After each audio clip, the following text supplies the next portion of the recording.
Well, holy shit. I actually managed to do it. After procrastinating for ages, I finally managed to produce an audiobook version of the Lunatic Fringe book. It's currently available on all Amazon sites, audible.com, and shortly on iTunes. And if you're the page-turning type, it's also, of course, still available in Kindle form, paperback, and hardback on Amazon. 10 hours and 10 years worth of Blue Skies Magazine's articles, all available to you right fucking now, including a few author's notes and even an apology or two. Enjoy.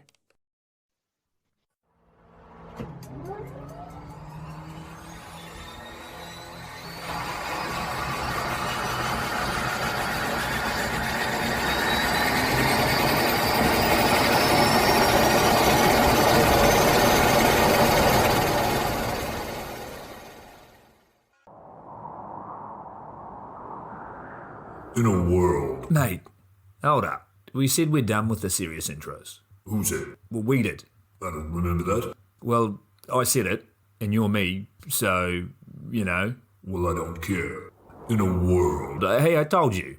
We're keeping it light. You do it on your own then. Well, technically, I already am. So, anyway. Fuck yeah. Pure wild flight. Get it down ya.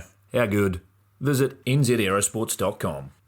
I get to do the next one. Well, obviously, you moron. We both do. Of course, I absolutely love the NZ Aerosports business model. I mean, come on.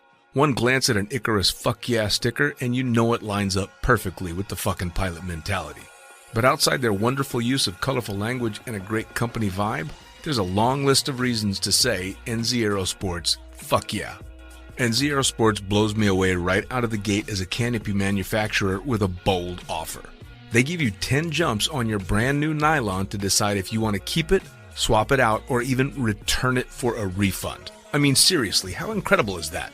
That's like getting halfway through a prom and deciding you prefer the slightly racier date that goes down faster. Seriously, they do that. If you're not madly in love with your new canopy after 10 jumps, they'll let you swap it out for another size or model, or even get your money back.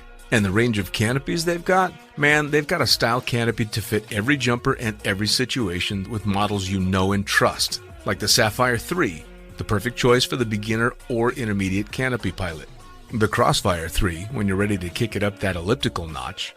The JFX 2, if you're looking to up your new swoop game. The Leia as the workhorse and dirtwater dirt beast. Or the Petra. The Petra cranks out crazy power and is nothing short of a record breaker.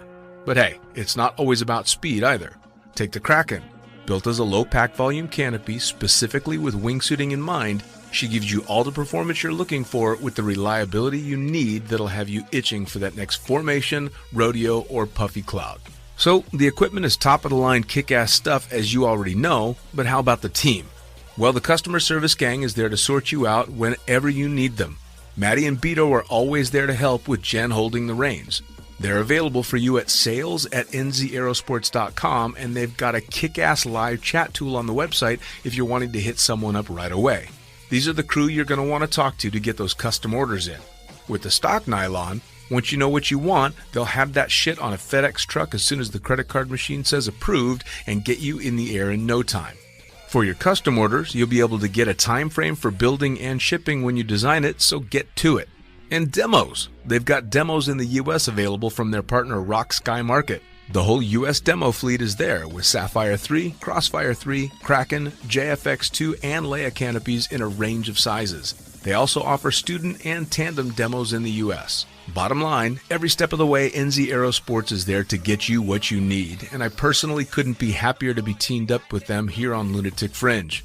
And now, time to get started with Lunatic Fringe Into the Void, brought to you proudly by NZ Aerosports. Fuck yeah.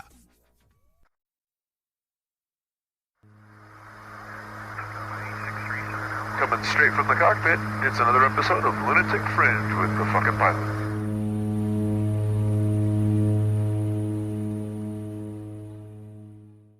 Ready, set, go. Back in the can for another edition of Lunatic Fringe Into the Void, and both of us are on the road. I keep bouncing to different places, so thank fuck for the internet. Please tell me, who the fuck are you and what do you do? Hey, I'm Emma, Australian, and I'm skydiving full time. You're Emma. on the You're road, living out of a Australian. suitcase. Well, yeah. I mean, I keep up with you in regard to your social media feeds, and you're never in one place for very long. No, it's been quite an eventful 12 months. I left Australia once they opened the borders. So I was trapped there for 2 years. Before that, I was traveling as much as I could. And once they opened the borders, I just went, that's it, I'm done. And I left, and I've only really been back for a couple of weeks at a time. So yeah, it's been nice. It's been kind of like living the dream at the moment. Are you when you go back to Australia, are you like making sure you're keeping an eye on all the alerts so you can get the fuck out of there if it happens to close down? To be honest with you, at the start, it was like that. There was definitely this fear of being trapped there again. And when I left Australia, there was no date of when the borders would open for me to go back. So it was really strange. They were open, you could leave, but they weren't open to coming in. So that was a big risk. But yeah, thankfully it was only a few months and then I could go back. Otherwise, I think my mom would be very upset. I bet. I've got a few friends. Yeah, but definitely it's been stressful.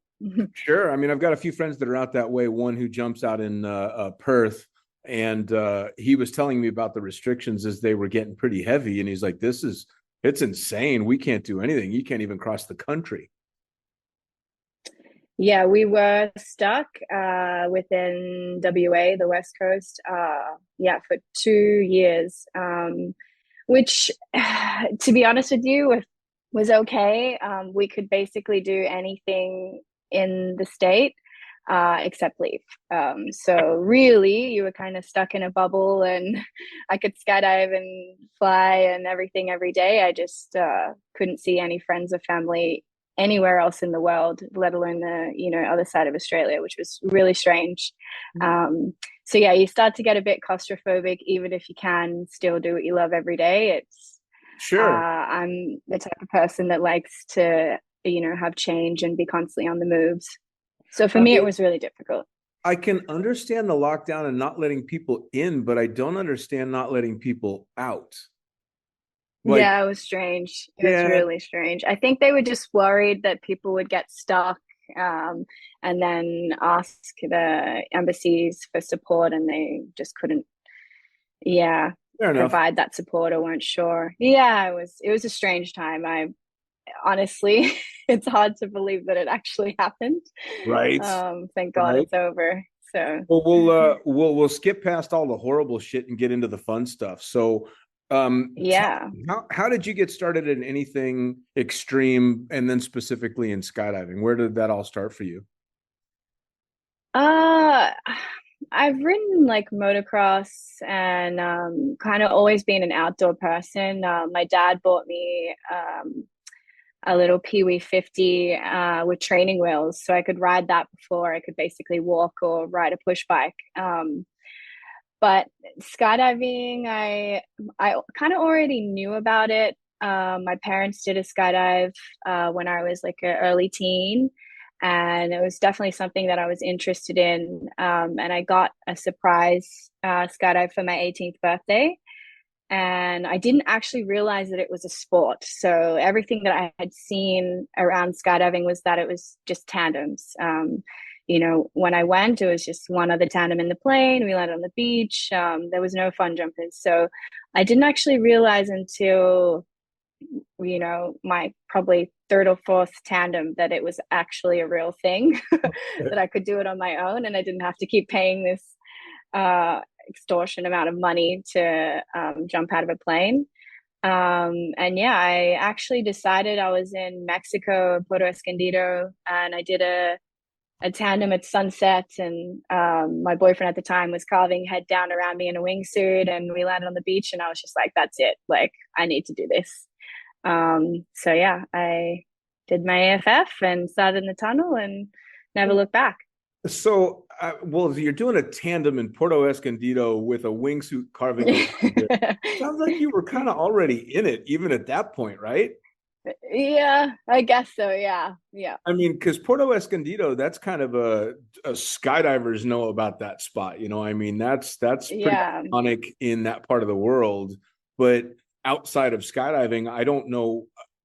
Granted, I only know about it from skydiving, but that's all I know about that place is Puerto Escondido. They do some badass jumps. And you're It's dating a really guy, well known for surfing, actually. is it? So Yeah, it's I a don't big do that shit. surfing town. Yeah, massive waves. Yeah. No, you But I went for a holiday. I just went to my boyfriend at the time, obviously, was a skydiver. We'd only been dating for a few months at that stage. And I went with a girlfriend. We just went to kind of have a holiday. And yeah, I saw more of the skydiving scene. Obviously, like you said, it's a very renowned place for skydiving, and there was so many people there. And I was like, wait, this is an actual right. sport. This is something that I can do every day if I want to. So much Sure. more than just tandem. So So when not to dwell on your boyfriend too much at the time, but no, did you know anything about what he was doing until that jump? Like, did you have a concept of none at all, or all of a sudden he's just there no, like something insane? yeah, like kind of like he's a base jumper as well. So there was very little, it was still like the beginning of like realizing actually what it was. Like I had been to the drop zones in Perth and kind of seen a little bit, but it's not the same like Sure. as a big event, like a big boogie where everyone's there. And I didn't really realize the extent to it. And I was talking more and asking more questions and realizing that there's like so many more disciplines and, like such a big process and, to get licenses and stuff. So I really started to be a little bit more intrigued and, ask more questions and figure out what actually is skydiving. Sure, sure. Well, I mean, So, I suppose yeah. it's very easy as a non-jumper to assume that skydiving is a lot like bungee jumping. It's just an activity that somebody else is getting paid to take you on, and that's it. Yeah, and I mean, like I said, that was all I was exposed to for like my first two or three jumps was just tandem operations, and it wasn't until I kind of started dating someone and was exposed to more of the fun jumping side of the sport that I was like, oh, actually, Sure. I don't have to keep doing tandems. So yeah. So you got into your AFF, and where'd you say you did that? I started in Perth. So when I got back from Porto, it was summer in Australia, and it's not the best time to learn, especially on the coast in Perth. It's quite windy. So I started in the tunnel.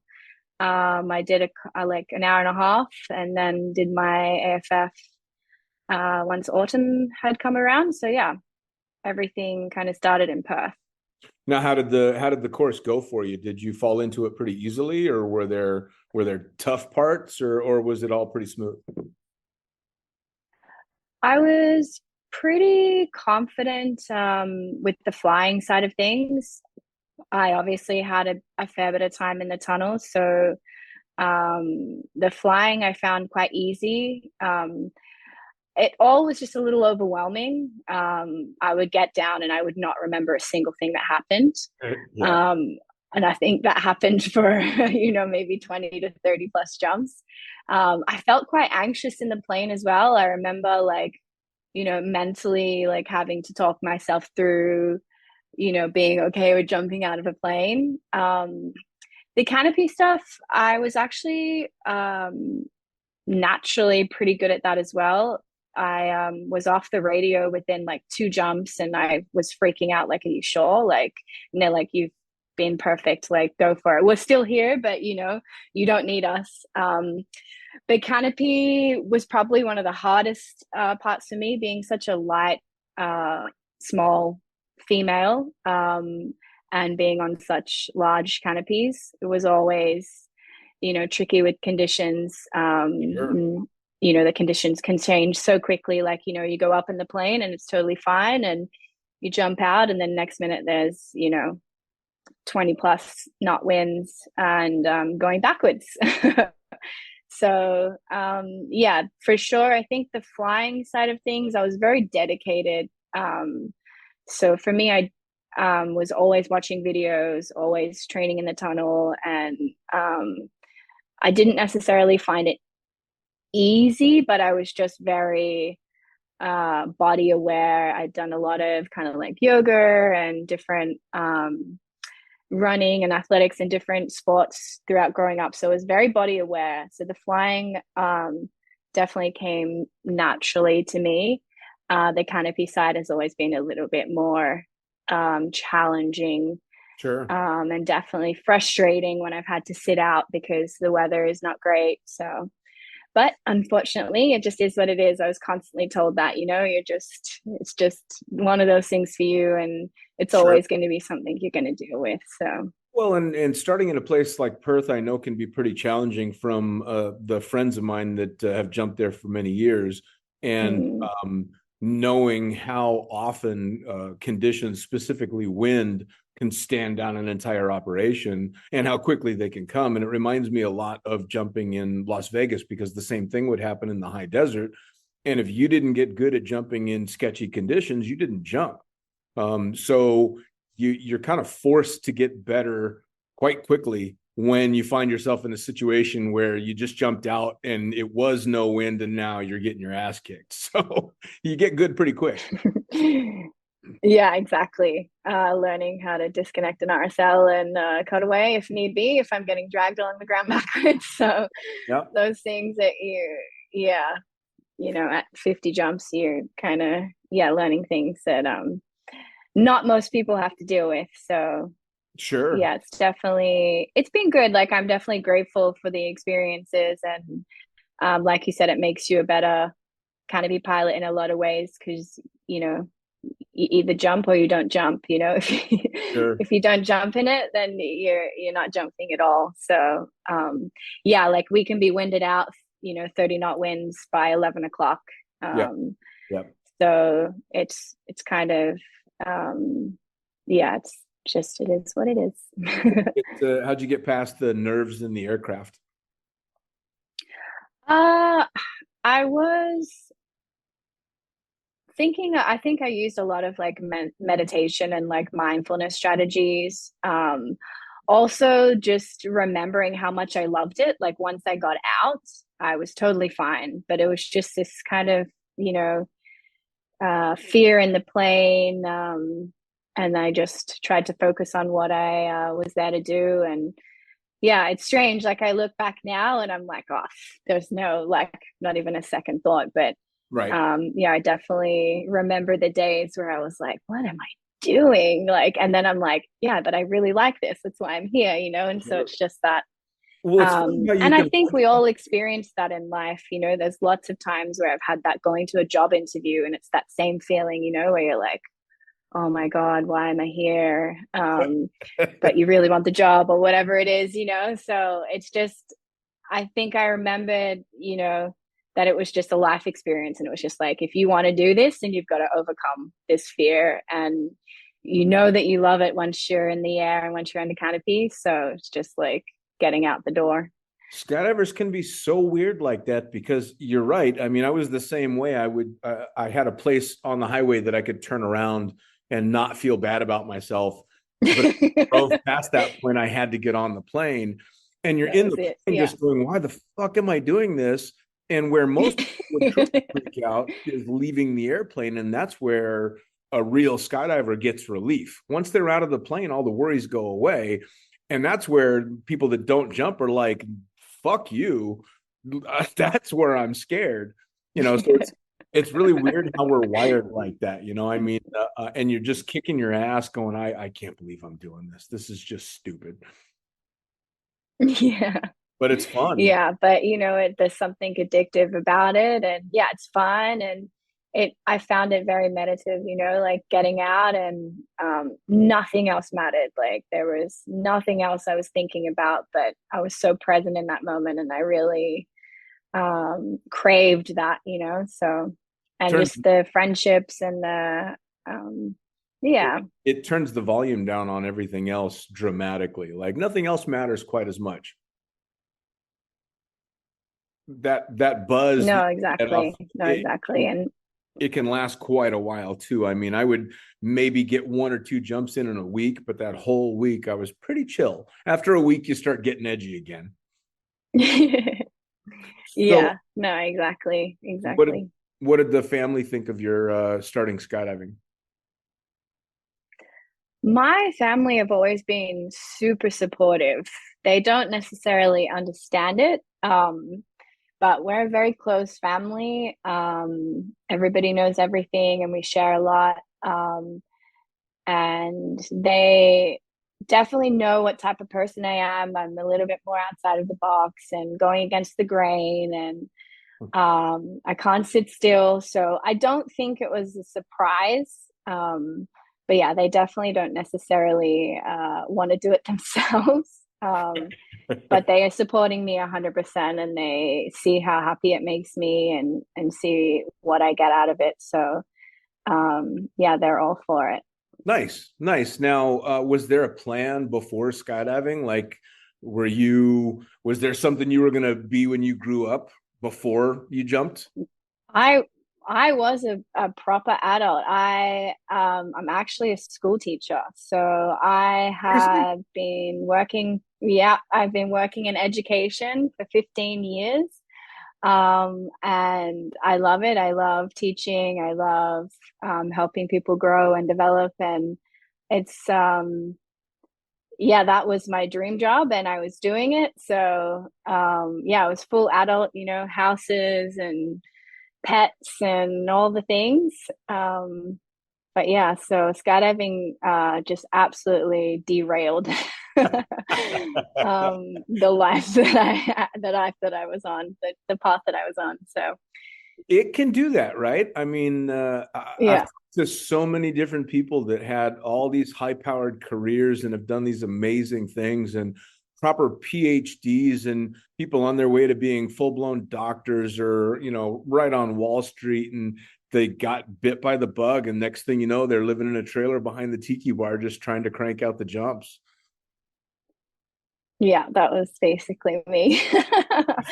Yeah, I had two businesses, sold those, and have been, yeah, trying to take as much leave as possible from my teaching full-time job to pursue. I mean, I still obviously am in education. I'm teaching every day, but now I get to do what I love, which is teaching, and also what I love, skydiving every day. So I feel very lucky to have been able to incorporate that. But I honestly never thought I would be teaching skydiving. I always said I wouldn't. Like, this is my hobby. Like, I'm not going to mix the two.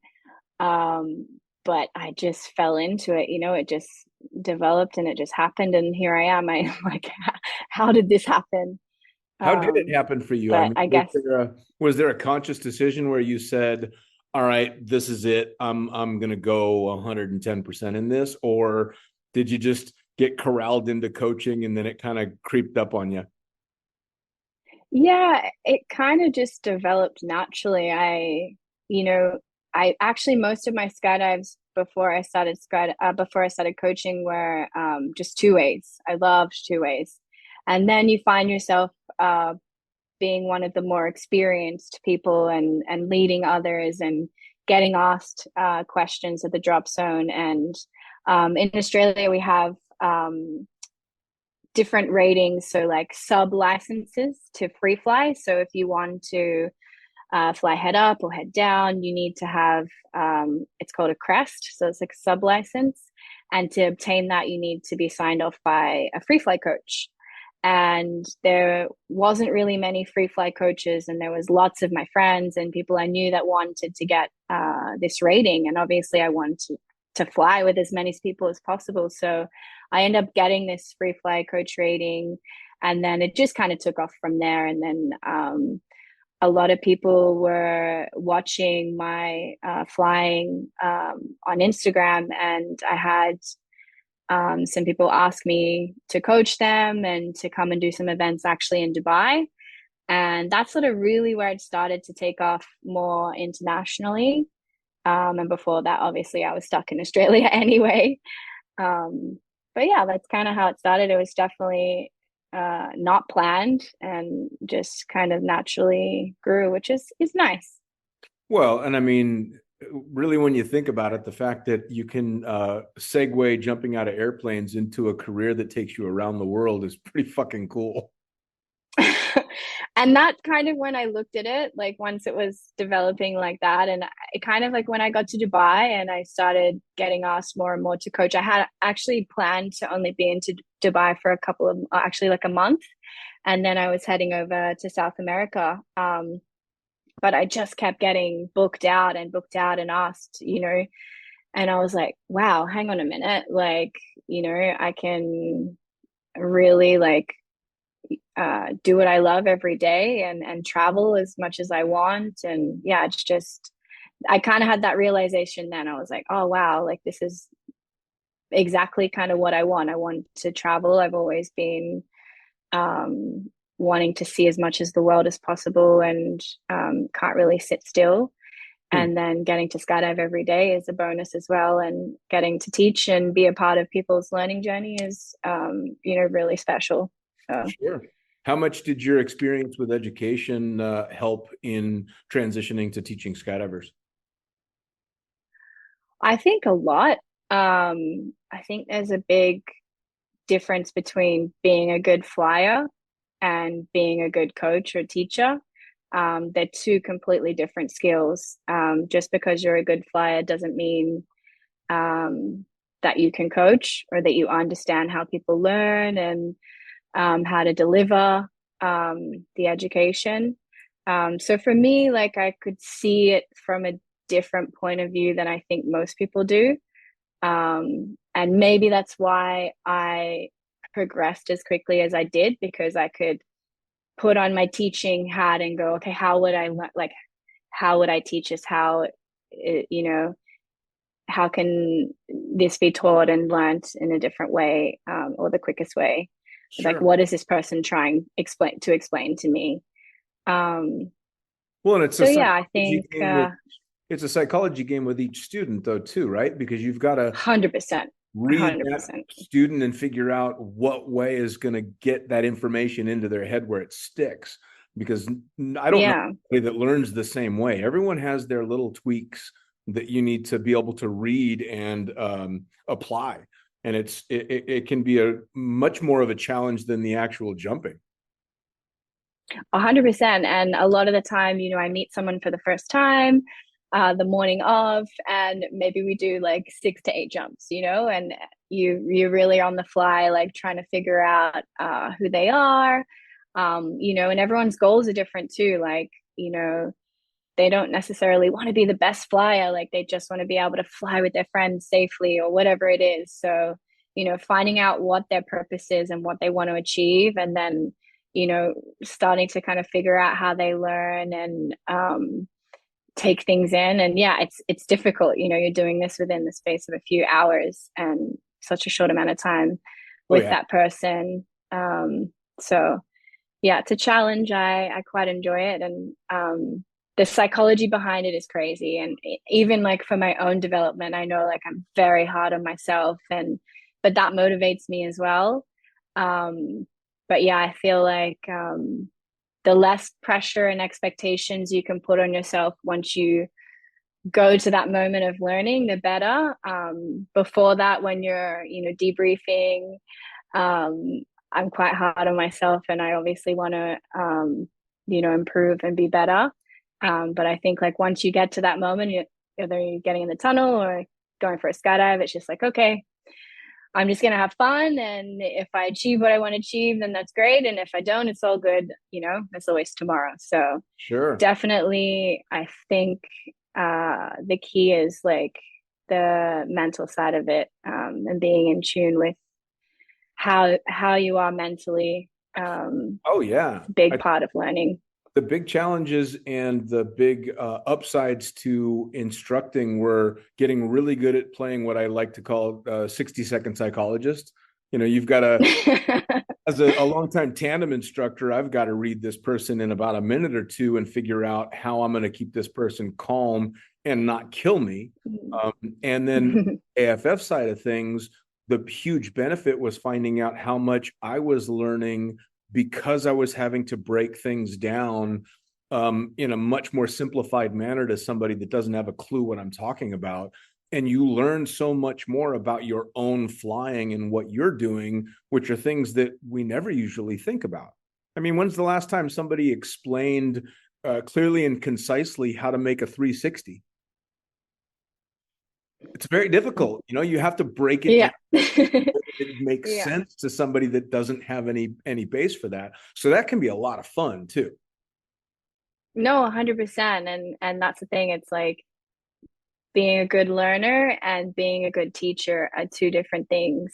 And yeah, putting on the teaching hat and thinking like how did I learn this, or how can I explain this in a way that this person's going to understand. And then you bring in obviously we're a very multicultural sport, so there's a lot of times where I'm having to teach people who English is like their third or fourth language.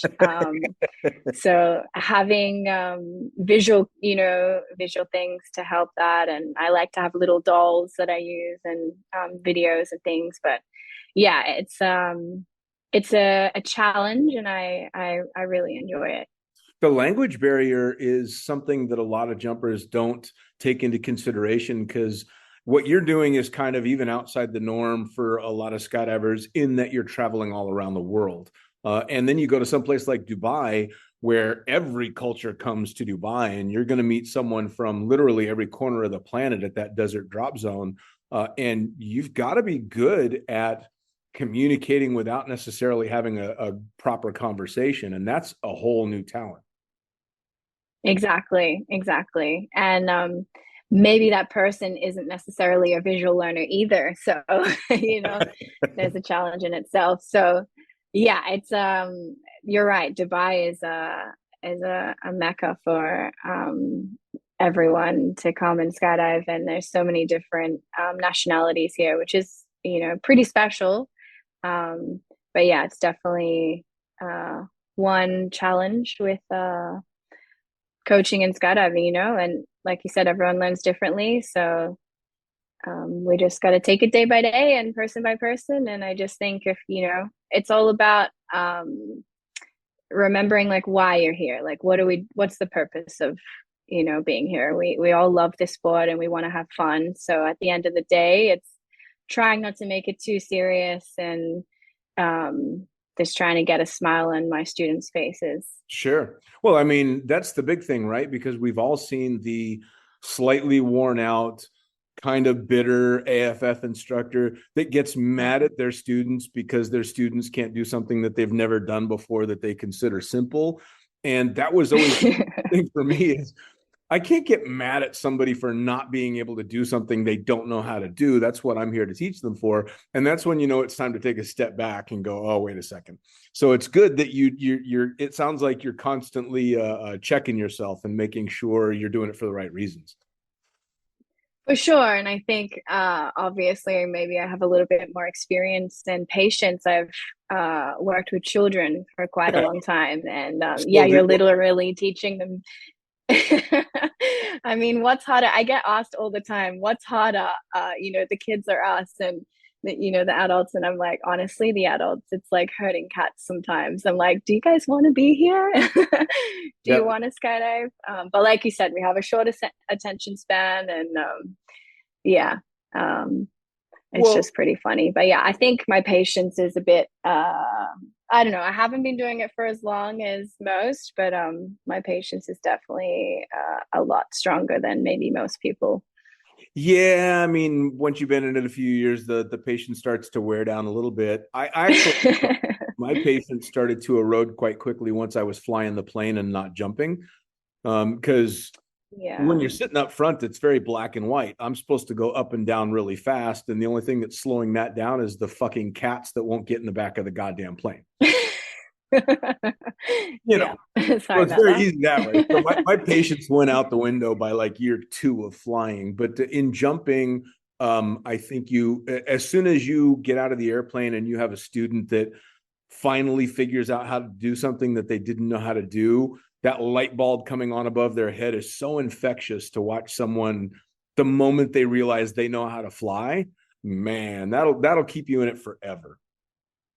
Yeah, it's so rewarding, like being a part of education and like someone's journey, learning journey is just so special and rewarding. So for me, like that's what I get out of it. Is really just helping other people, and like who doesn't want to have, you know, all of their friends and other people being able to be amazing skydivers and we can go on like lots of big, technical jumps together. So like that's my goal is like making people as skilled and as happy as possible so Oh we yeah. can all skydive together. Absolutely. Well, and then there's people like me who always enjoyed being the worst one in the formation because Yeah, for sure. I'm always jumping with people that I'm going to learn from. And when I started jumping again pretty actively in Dubai, I mean, holy shit, talk about the talent that there was to choose from. And I've got the opportunity to jump with people that I never would think I was going to be skydiving with. And of course, I suck compared to these people. And that's the fun part. I like not knowing what the hell's going on. It's fun. No, 100%. Like you always want to be the worst in the best group. It's nice, but it's nice to be on the other end as well. It's nice to be able to share that knowledge that you've learned. And then it's also, for me, it's really important to keep growing myself, my own flying and, keep up with, the different ways of teaching. It's nice to hear other coaches and how they explain things and how they lead different lines. So I think, for me, I will never stop learning and I will never stop participating. I said from the start, skydiving is my hobby and it was never intentionally going to be my job. So I will always make time for me. And I think that's really important for everyone, otherwise, what's the point of doing it? Yeah, for sure. Now, do you find You can't give away all of yourself. yeah, yeah. Now, when you're doing all this coaching and stuff, that back when I started, there was no such thing as a coach rating. This has come about over the last 10 or 15 years that coaching has really become very important. But that also means that there's a lot of competition out there. And there's also a lot of female competition out there. I mean, there's a lot of badass female flyers that are doing incredible things and sharing that knowledge. So do you find that you're in competition for the work, or does it just kind of come to you? Personally, I don't see it as competition. I feel like uh, there's so much that everyone can give. And I know obviously there's only so many skydivers and so much work out there, but I just try and focus on what I'm doing and I try not to focus too much on what other people are doing in terms of like getting work. Yeah, just trying to stay my authentic self and I've personally like haven't found it too difficult for sure. I think now that everyone's moving again, less COVID restrictions, there's more events and more people, getting into coaching. But, I think the more educated we can be, the safer our sport's going to be, the more high level of flyers there will be. So, no, bring it on. I don't think, having too many coaches is a bad thing. I think it's a good thing. And like I said, I love to learn from other people and you know, there's something to learn from everyone. Everyone has, a journey and an opinion and a different way of doing things. And whether it's you like it or you don't like it, it's still, good information because one day maybe one of your students might find it useful. So yeah, like for me, I think especially women, like I think we need more females in the sport. We need more females in leadership positions. It's a boys' club, and it's time that we even the playing field. But yeah, no, for me personally, it's been like a nice journey so far, and I've always found everyone to be very supportive Well, for the most part. Um, well, yeah, one of the huge benefits I think to having a variety of coaches is not every coach fits every student. And I'm sure you have as well, students exactly. where you start out and for whatever reason your teaching style just doesn't match that student, but there's an instructor two doors down who's going to nail it. And I learned very, very early not to take it personally if the way that I presented something just didn't come across, because I also would gel with students that another instructor couldn't figure out. So in that, for the students, it's an incredible benefit, because let's face it, if you're really going to learn, you've got to have a real rapport with your coach or your instructor. It's critical. Now, No, I 100% agree with that. And I'm always saying to my students, like, you should, try and coach with, maybe not do a different coach every day, but, try and coach with different people, because everyone has something different to offer. And you'll find the people that you learn best from, and then you can go back to them. sure. But yeah, for sure, I've had some students where I'm like, oh, this is just not a good fit, and that's okay, and you do your best, and yeah, it is what it is. The biggest place that I found that apparent for myself personally was in the wind tunnel. I started out as a wind tunnel brat back in the way back in Flyaway, before there were any modern tunnels, and found out after I had gone to Dubai quite quickly that all my tunnel time did not transition into a modern tunnel at all. Just meant jack shit. And I would go through a few different instructors, and I found it difficult to find instructors that I gelled with, because as a tunnel instructor, you guys nowadays have a lot of restrictions on how you have to fly your students that I didn't have back when I was an instructor. And to find an instructor that would give me the wind that I needed to fly a bit more, to make the mistakes, trusting that I know how to cork out without hurting myself and all that, was tough. And actually, one of the best is a guy I'm sure you knew very well, which is Omar Mohammed. He was just on the podcast. He was fantastic, because he'd let him turn the wind up and let me screw it up and fix it. And that's personally how I learned. So that was where it was most apparent. And you do tunnel coaching, a lot of tunnel coaching as well, don't you? I don't do too much tunnel coaching. No, I kind of just started. But I fly a lot in the tunnel personally. It's kind of more my place that I can go and develop. But I know exactly what you're saying, and I think it's just unfortunately more corporate politics that affect those sort of things. But yeah, I agree though. Sometimes you do just need to be given the space and the freedom to figure it out. Like we said, everyone learns differently. So, well, and I get it, and I understand the policies from the modern tunnels. I mean, we're talking about multi-million-dollar businesses that can't risk, some idiot like me bending themselves and potentially either trying to bring a lawsuit, or just bad enough, just the bad reputation that you can get for breaking students.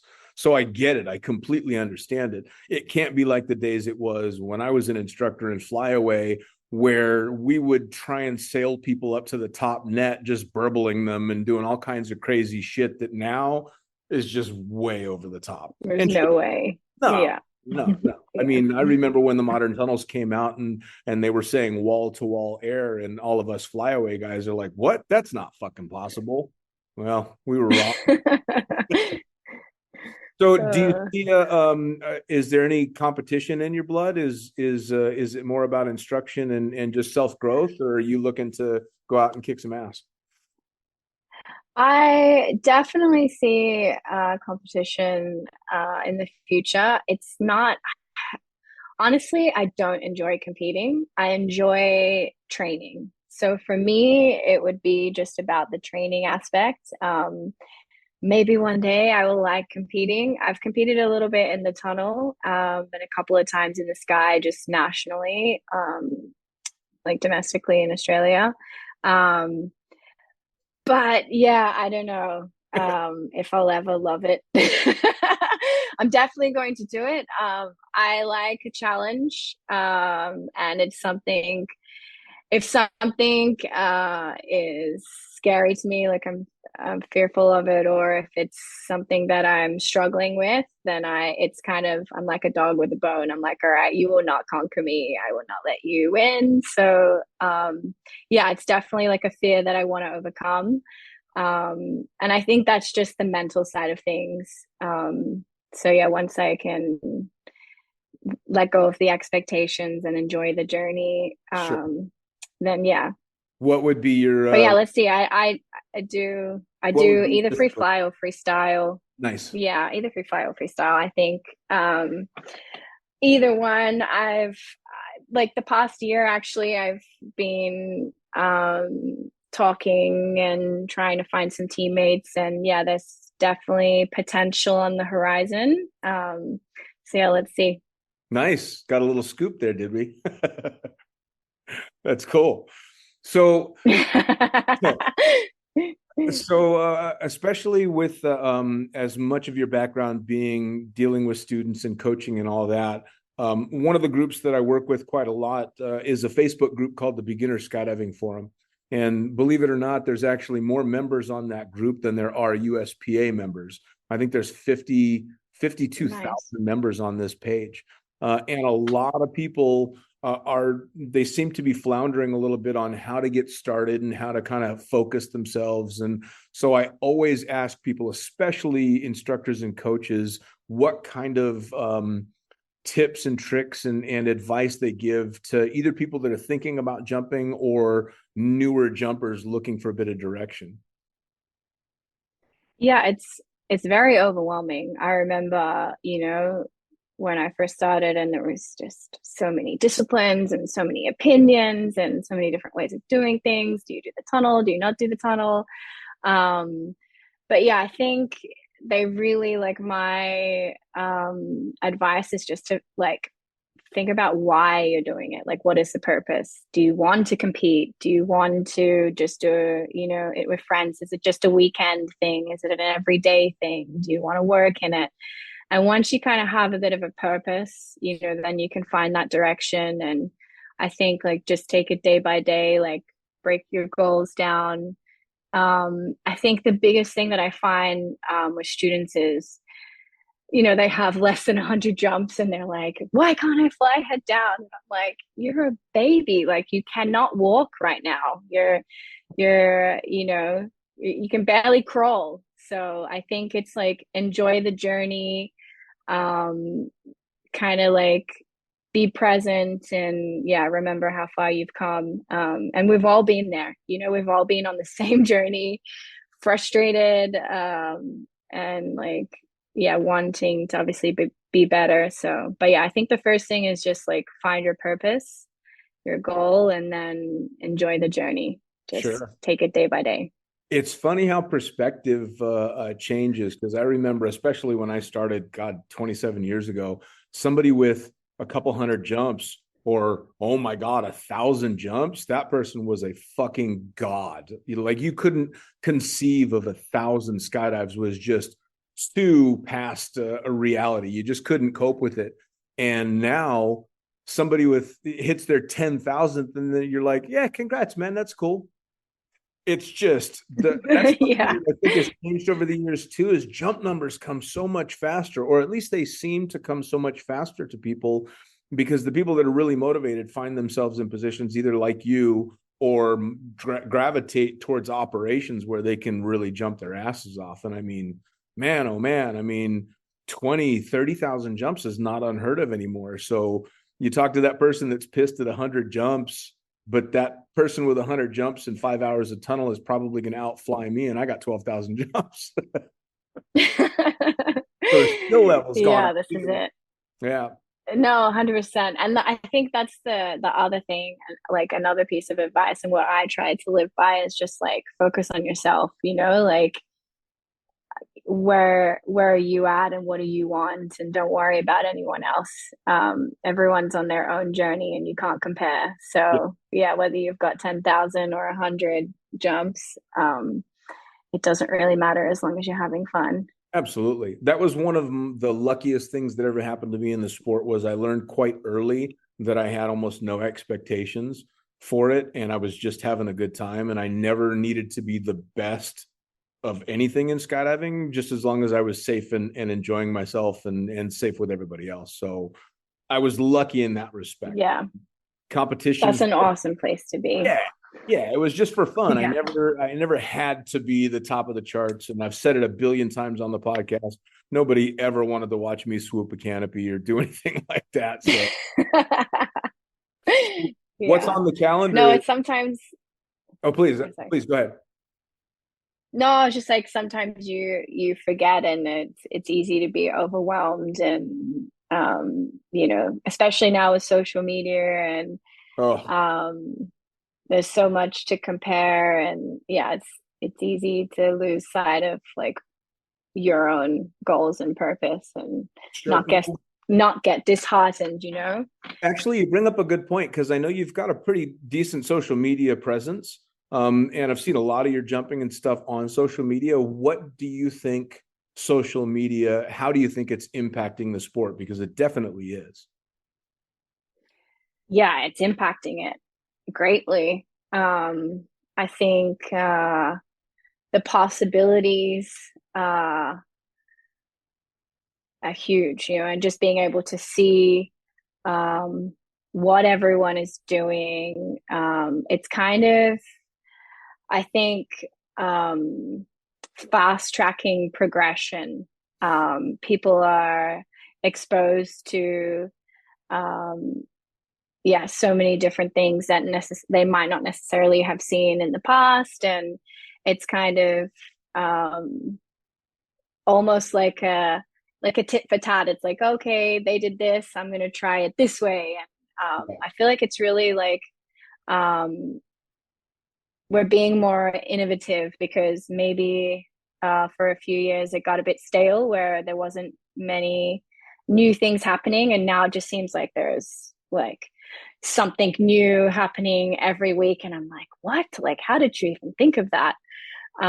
Which is really cool. And maybe that's because, like you said, there are so many people now that do have like 10,000, 20,000 skydives, the experience level. People are staying in skydiving, and it's growing. It's becoming, uh, I don't know, like an older sport, It's I guess. established now. It's It's more established, like, yeah, it's more established. It's not, um, yeah, but we're still being innovative. Like, yeah. there's still new things happening every day. But yeah, it's we used to watch, the YouTube videos of wingsuit proxy flying, and now it's you open Instagram and you see 20 different, XRW proxy flying down a mountain. I know it. I So know. Some of the stuff I just watched a clip of Danny Roman maybe a month ago, swooping, buzzing a landing area, yes, a wingsuit, flaring and turning around and landing on that. I mean, fuck me. And Danny's a bad, yeah, I yeah, know. but Absolute I think that badass. was my response on his video as I posted. Are you Danny? Are you fucking kidding? Yeah, but this is what it feels like to me. It feels like, because we're seeing what everyone's doing, it's kind of like motivating other people to do more. And Sure. yeah, it's pushing the sport, both sports, skydiving and base jumping, in, different directions that I It, don't think would be the case if we weren't, you know, oh, seeing everything on social media every day. undoubtedly, undoubtedly. Although I do, especially when it comes to base jumping, I think it's a double-edged sword because it's 100%. absolutely pushing the progression, but it's also pushing people to do some stupid shit they're not qualified for. Well, in Yeah. both sports. In Yeah. both sports. In both sports. Yeah. I Yeah. mean, No, for sure. and we don't need to get into that too much, but it's a shame because you've got people following the lead of people like Danny who are extremely experienced and at the top of their game, and then you've got some guy that just figured out how not to die on a wingsuit trying to reach thing, and Yeah. Yeah. And it this is it. There's pros and cons, there's good sides of the education, and people can, uh, there's positive things in it that people are learning. And then there's maybe negative things that people are probably trying things that they're not ready for. And yeah, this false sense of, because they make it look so easy, like you said. Yeah. fucking badasses, making it look so easy. And maybe there's, a lack of education, or people don't realize the experience level. Like, I know for me, like, I wasn't really a big fan girl. Like, I didn't really know much about the history of skydiving, or like who was who, or yeah. And I met a lot of people early on, and I didn't realize till like maybe a year or so later, and I was like, oh, that person is actually a big deal. Yep. Yeah. um so yeah, people probably don't realize the experience level that some people have. Like you said, Danny's a badass, and don't try this at home, kids should probably be put at the beginning of his videos. Yeah, I mean, I think the biggest thing with that is know thyself, right? I mean, realize Yes, that yes. you're not at that level. You can get to that level, but there's a progression, and it's funny Yeah. that you say the history of skydiving. It was never more apparent to me than it was in Dubai, actually out on the desert campus. And this was the first or second year that I was out there, and I was having a conversation with Olaf Zipser, and one of the younger fun jumpers was standing there kind of listening in and chatting back and forth, and Olaf walks away, and the fun jumper was like, oh, he's pretty cool, who is that? And I'm like, are you fucking kidding me? I mean, that's like asking who Bill Booth is. I was Yeah. horrified. I'm like, how can you But not you know? don't know what you don't know. Yeah, Yeah, you I don't, know, but me what you've been exposed to. as an old fucker in the sport, I grew up watching Olav and trying to imitate him and Omar Al Hijalan and all these rock stars. And Yeah.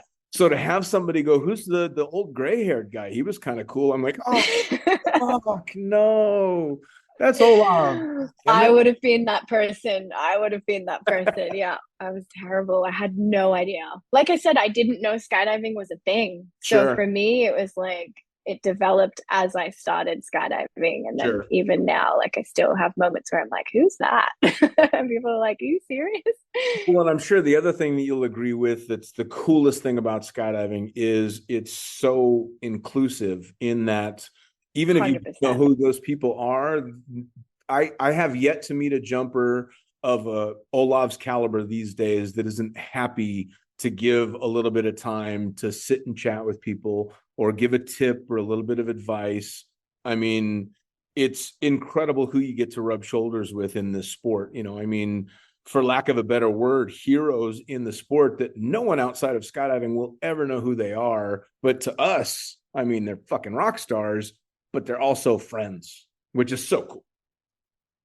Yeah, exactly. We're very lucky, to have so much experience and so many humble people, like you said, like willing to share. And yeah, it's beautiful. That's one of my favorite parts of skydiving, Yeah, yeah. just Well, the people.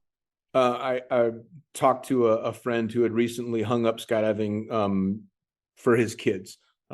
He's like, something, for me right now, the juice isn't worth the squeeze with the kids, so I'm going to hang it up for a while. And my response to him was, even if you never pick up another rig, you're a skydiver for the rest of your life. You're in the community, Yeah. you're one of us.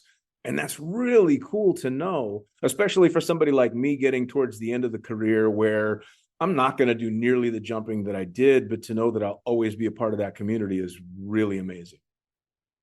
Yeah, it's special. Like friends, it's weird I've never been a part of a community like this. And I've, like I said, done lots of different sports throughout my childhood and into my adulthood. And it's so unique. It's so like Sure. everyone is just so welcoming and,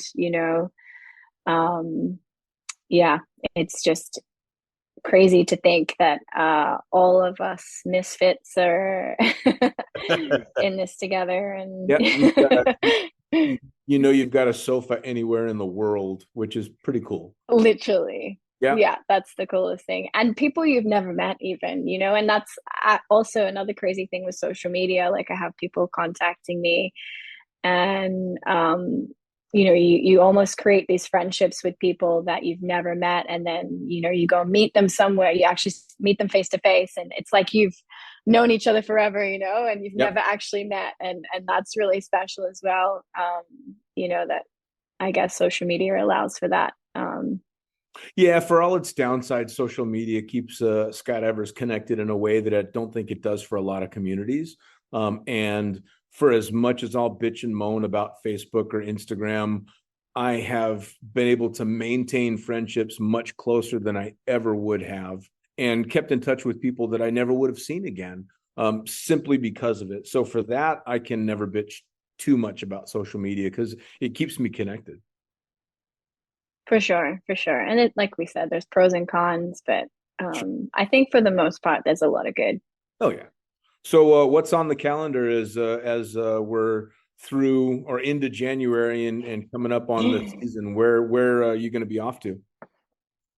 So I'm still in Dubai. Be here for another week, and then I'm heading back to Australia for a few months to do some family things. I've been avoiding that for a little bit. My brother just had twins, so first time auntie. So yeah, go and spend some time with the family, and then yeah, Europe and America, and probably back to Dubai. So it's all kind of starting to come together. Different events in Europe and America are being planned right now. So yeah, let's see. Nice. So for people that want coaching from you, or they just want to come up and say hello, how are they going to track you on social media? How are you going to post your events and calendars and stuff? Where do people go? Yeah, so I keep most people updated on Instagram. My Instagram is _EMYVO_ Emivo. And yeah, most of the things that I'm doing are on there. And yeah, you can message me on there if you want to fly with me. Awesome. Well, I know you just finished jumping too, so I thank you very much for taking the time to decompress by sitting in a little room in front of a computer for an hour.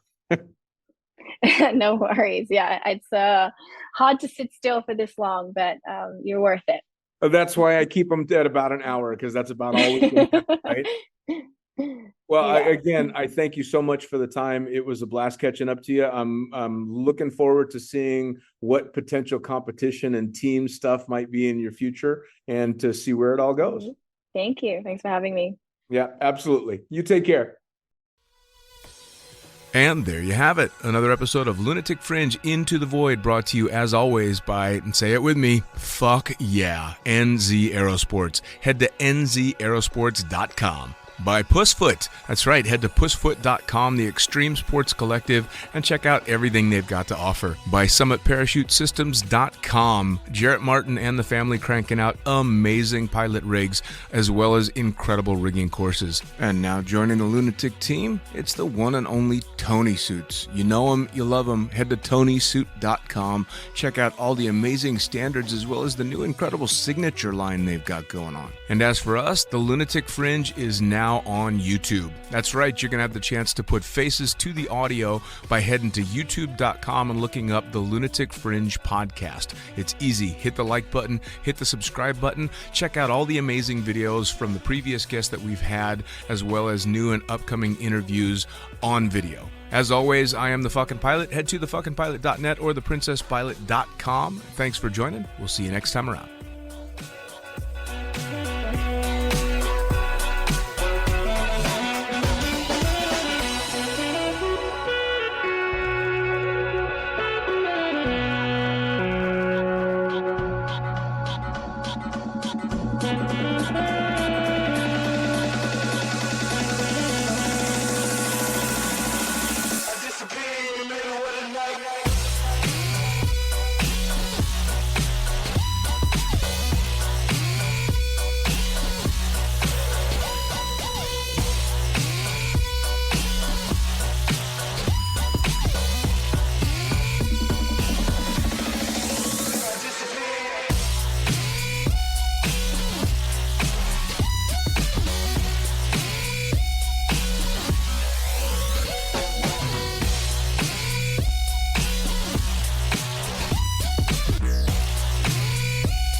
Jam.